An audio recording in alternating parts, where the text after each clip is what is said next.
Welcome to the Strange and Unusual podcast. As always, I'm your host, Larry Elise. Today we're diving into 4 failed attempts to kill Adolf Hitler. Before we do that, let me know your thoughts on this topic in the comment section below. And with that, let's dive right in. Hitler was a pretty bad dude. It's not a radical opinion based purely on the power of hindsight either. Even when he was alive, the majority of people thought Hitler was bad and needed to be stopped, including many of his own generals. Hitler was the target of scores of assassination attempts, far more than we could possibly cover in a single video. Multiple of these attempts on Hitler's life were planned and carried out by his own generals and staff, and some even took place before World War II had even begun. Today, we'll be looking at several of the failed attempts against Hitler. Back in 1875, the Hotel Kaiserhof stood opposite the Reich Chancellery. The hotel's restaurant was a favorite of Hitler and his associates, where they would frequently eat meals and discuss political matters. Such was the case one summer day in 19. Although Hitler had been the leader of the Nazi Party for a decade by that point, he was not yet the leader of Germany. Earlier that year, he had lost the presidential election, but he received 30% of the vote against the incumbent in a runoff election, showing that he was a real political contender. That year, the Nazi Party also gained significant traction in the Reichstag, becoming the largest single party by controlling 230 of 608 seats. It was enough to make enemies, and within an hour of eating at Hotel Kaiserhof, Hitler and his accompanying staff became ill. It was believed that they'd all been poisoned, though nobody wound up dying. In fact, Hitler was actually the least affected by the meal, which many attribute to his vegetarian diet. Although it was assumed the poisoning was intentional and not just a case of food poisoning, nobody was ever arrested in connection with the attempt. Less than a year later, another attempt at poisoning Hitler would be carried out, though this time not at the hotel. In February of 1933, a month after Hitler was appointed Chancellor, German politician and member of the Bavarian State Parliament, Ludwig Asner, sent a poisoned letter to Hitler from France. Asner believed that Hitler was a madman who would lead Germany to ruin, and he felt that his actions alone could prevent that. We'll never know whether or not this plan would have worked, as one of Asner's friends warned Hitler of the plot, so the letter was intercepted. On November 8th and 9th of 1923, Hitler led a failed coup in Munich, known as the Beer Hall Putsch. This resulted in Hitler's conviction for treason, the punishment for which was spending 5 years in prison, during which time he wrote, obviously, Mein Kampf. After finally gaining power by legitimate means, Hitler would hold a celebration in Munich every November on the anniversary of his failed coup. It was there in 1938 that Swiss theology student Maurice Bavaud planned to strike. Admittedly, his motivations for wanting Hitler dead were not completely sensible, although his claimed reasons for the attempted assassination were because he felt that Hitler was a threat to humanity, to Swiss independence, and to Catholicism in Germany. There was another reason as well. Bavaud moved to France so that he could study to become a missionary. And while he was there, he joined the anti-communist group Compagnie Mystique. The group was led by Marcel Gerbahay.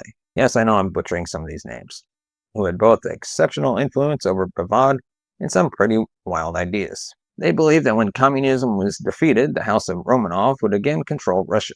Wouldn't you know it? Gerbahay also happened to be a member of the House of Romanov, who would be next in line for the throne, or so he claimed. Whether or not he believed his own story is unclear, but Bavaud not only believed it, he became obsessed with it. He was convinced that killing Hitler would bring about the end of communism and allow Gerbahay to take control of Russia as leader of the House of Romanov. And so he was determined to assassinate Hitler himself. He purchased a semi-automatic pistol and traveled to Berlin, where a policeman, unaware of his true intentions, overheard Bavaud state that he wanted to meet Hitler personally. The officer said that if he had a letter of introduction from a suitably important foreign dignitary, he could receive the personal audience. He then suggested Bavaud travel to Munich, where the annual parade celebrating the Beer Hall Putsch would be taking place. By pretending to be a Swiss reporter, Bavaud was able to purchase a seat on the reviewing stand. He intended to shoot Hitler as he passed by, but his view was obstructed by all the spectators giving a Nazi salute, so he was unable to get a clear shot. He then traveled to Berchtesgaden and forged a letter of introduction from French nationalist leader Pierre Taittinger. The letter claimed that there was a second letter from him that was for Hitler's eyes only. Unfortunately for Bavaud, he discovered that Hitler was still in Munich. And by the time he traveled back to Munich, he learned that Hitler had just left for Gaben. By this time, Bavaud was broke, so he decided to stow away on a train to return to Paris. He was discovered on the train and arrested for traveling without a ticket. During his interrogation, he revealed his entire plan to assassinate Hitler. He was arrested, and he was eventually abandoned by the Swiss government, which did not try to have him returned by diplomatic means. After the war broke out, Bavaud was even offered back to the Swiss by Germany as part of a prisoner exchange, but the Swiss government declined. He was instead sentenced to death and executed by guillotine in 1941. The following year saw another attempt on Hitler's life during the annual beer hall putsch celebration. Though obviously unsuccessful, this attempt was far more competent. Georg Elser was a carpenter by trade, though in the years leading up to his assassination attempt, he was working in an armaments factory in Heidenheim. His ideology was to the far left, having supported the Communist Party, and it's believed that he had opposed Nazism from the start. He refused to perform the Nazi salute, wouldn't listen to Hitler's broadcast speeches, and refrained from voting during the Nazi era. However, according to the information he gave his interrogators after being captured, Elser never wanted to eliminate Nazism entirely. His issue wasn't with the movement itself, just with the leadership, including Hitler, Göring. If he could eliminate them, then perhaps the Nazi Party would abandon their fascist totalitarianism and go back to the ideas of socialism on which they at least claimed to have been founded. Despite never actually having any socialist ideologies or policies, in his own words, according to the Gestapo report, quote, "I considered how to improve the conditions of the workers and avoid a war. But to eliminate multiple high-profile party leaders was going to require them all to be at the same place at the same time." Elser knew that this would have to be some sort of rally, so he traveled to Munich in November of 1938, the same day as Bavaud's failed assassination plot, to scout the location. At around 10:30 that night, after the crowd had dispersed, Elser entered the beer hall to begin planning for the next year's event. He identified a pillar behind the speaker's podium as the best place to hide explosives. Over the coming months, Elser began stealing explosives from the armaments factory where he worked. In April, he realized that he would need the exact dimensions of the pillar in order to build a bomb that would fit inside it, but he was in luck. At the time he made this realization, he also got fired from his job at the factory for arguing with his supervisor. This gave him the opportunity to visit Munich again, equipped with a camera that he had received for Christmas, so that he could take pictures and measurements of the pillar. Elser then got a job at a quarry, which gave him the opportunity to steal the blasting caps and detonators that he would need for his bomb. After working there for 2 months, he packed his detonators, blasting caps, and explosives into the false bottom of his suitcase and traveled to Munich in 1939. He would eat dinner every night at the Bergenbrucker restaurant before entering the beer hall where Hitler would be speaking the coming November. The doors to the hall locked at 10:30 p.m., so Elser hid away in the hall until the doors were locked 30 or 35 times over 2 months, allowing to work on his plan in secret. Elser began by installing a secret door in the pillar behind the podium, then hollowing it out by removing the plaster. He worked on the bomb back at home and even tested multiple prototypes in a remote orchard owned by his parents. When November came, it was finally time to install his time bomb. He installed it on November 1st, and then went back on the nights of the 4th and 5th to ensure that he was satisfied the timer was set correctly, and that it would detonate at the planned time. However, what Elser didn't know was that Hitler had plans on canceling his speech so that he could spend time planning for war with France. He ultimately decided to go, but his schedule was changed. Originally, he was going to give a 2-hour speech at 8:30 p.m., then fly back to Berlin the next morning. But because fog was predicted for that evening, which could have potentially grounded planes, Hitler instead decided to move the speech up to 8 p.m. and cut it short by an hour, and then take a train back to Berlin that evening. Hitler gave his speech in the Munich beer hall that evening, leaving the podium at 9:07 p.m. 30 minutes later, at 9:20 p.m., Elser's bomb detonated just as he had planned. There were about 120 people in the beer hall when the bomb went off. 8 died and 62 were injured, but before the bomb even went off, Elser was already in custody. He had left Munich on November 6th, and about 30 minutes before the explosion, he was detained by guards at the Swiss border. It had begun as a routine border crossing. But when the guards asked Elser to empty his pockets, he was found carrying wire cutters, firing pins, bomb sketches, and a postcard showing the interior of the hall. The Gestapo took him for interrogation. At 11 p.m. in the middle of his interrogation, they received news of the bombing. Elser was sent to the concentration camp, where he remained for 5 years, finally being executed just 1 month before Germany's eventual surrender. In 1943, General Hubert Lanz was in charge of the defense of Kharkov and Ukraine. He had been ordered by Hitler to hold the area, even though they were outnumbered by the Soviets 4-1. And so that's what he was trying to do. However, Lanz was no longer a big fan of Hitler at this point, as the war had been dragging on for years. Many high-ranking military officials saw Hitler's strategies and orders as disastrous. Thanks to Hitler's failed leadership, the war was quickly becoming unwinnable. If Hitler was removed from power, then perhaps they could negotiate peace in a way that would prevent Germany from being completely destroyed. And yes, there were also the moral and ethical concerns about the brutality of the regime, particularly the treatment of civilian populations. Hitler was planning to visit the Eastern Front, and he had a visit scheduled for Lanz's headquarters on February 17, 1943. It was there that Lanz, along with General Hans Speidel and General Henning von Tresckow, planned to take down Hitler in the simplest way possible. They were going to arrest him. Now, you might be thinking, well, that's all well and good, but how exactly would they arrest him?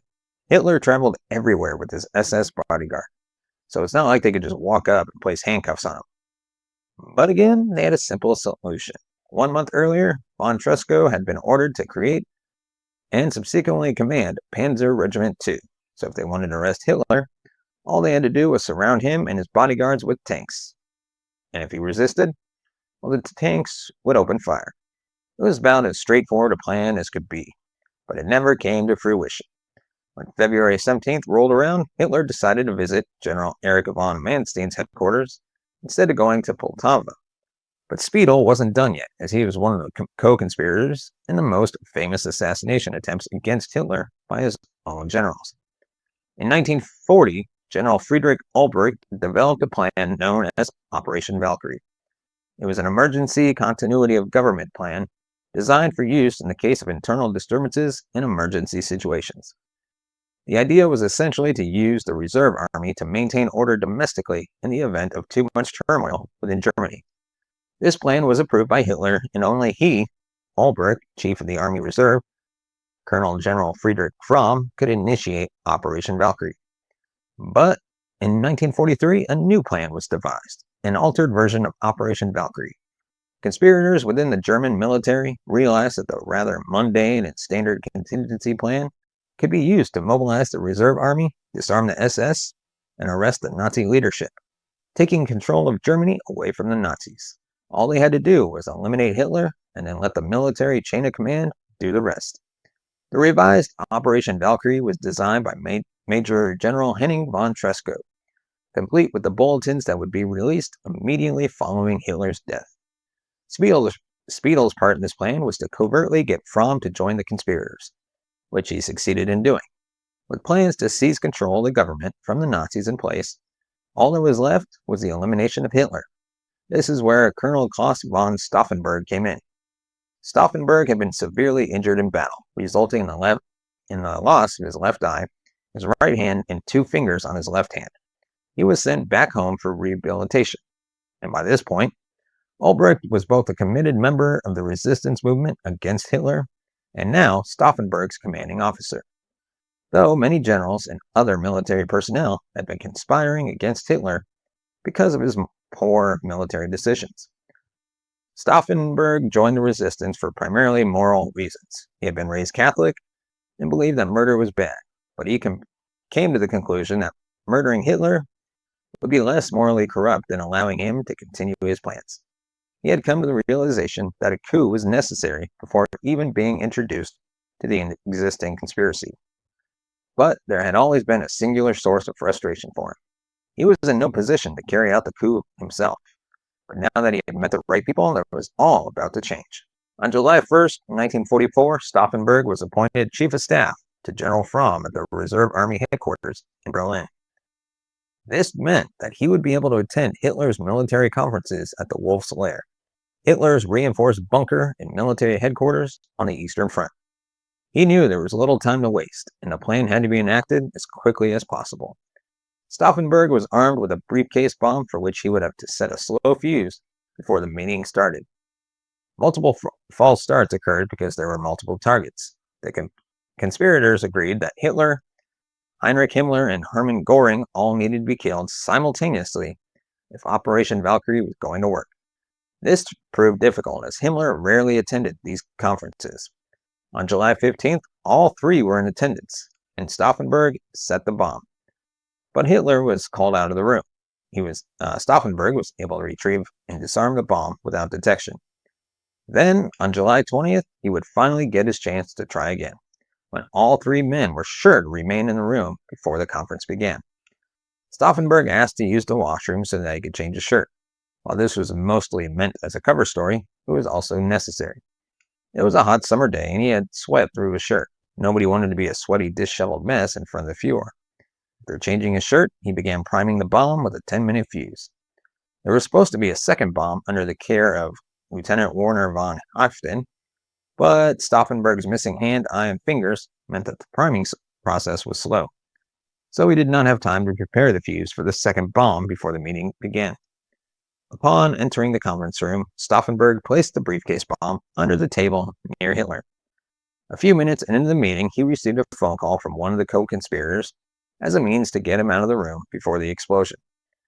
However, after Stauffenberg left the room, Colonel Heinz Brandt, who was standing beside Hitler and unaware of the presence of the bomb, pushed the briefcase with his foot behind the thick oak leg of the conference table.